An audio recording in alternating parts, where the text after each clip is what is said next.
Le Premier ministre israélien a ordonné la construction de 800 logements dans des colonies de Cisjordanie occupées. Benjamin Netanyahou est en campagne électorale pour les législatives du 23 mars. Les colonies dans les territoires palestiniens occupés sont jugées illégales par le droit international. Plus de 450 000 Israéliens résident dans ces colonies où vivent près de 3 millions de Palestiniens. La colonisation israélienne s'est poursuivie sous tous les gouvernements israéliens depuis 1967. Sandrine Mansour est historienne et spécialiste de la Palestine. Écoutez son analyse. Netanyahou est dans une phase de course à la dernière montre. Ça fait longtemps que l'on dit ça à l'intérieur de son gouvernement.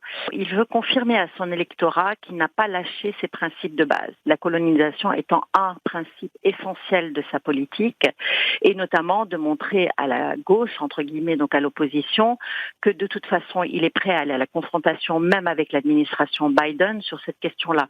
La nouvelle colonisation qui est prévue, en fait, c'est un renforcement d'une colonie qui existe déjà, qui s'appelle Shiloh, qui est à côté de Ramallah.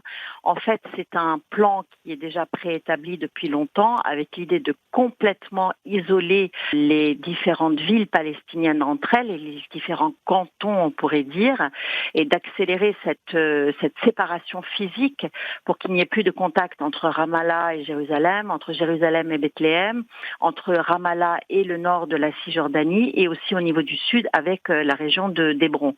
Donc c'est vraiment, on voit bien que cette espèce de serpent, alors de terre, puisque c'est pas de mer, mais un serpent qui ne cesse de se développer avec ces constructions de colonies, de manière à complètement morceler le territoire et à rendre une unité palestinienne totalement impraticable. Et la colonie de Shiloh avait cette importance, c'est qu'elle est aux portes de Ramallah et elle permet aussi de renforcer le contrôle sur la ville de Ramallah, qui est là où l'autorité palestinienne siège.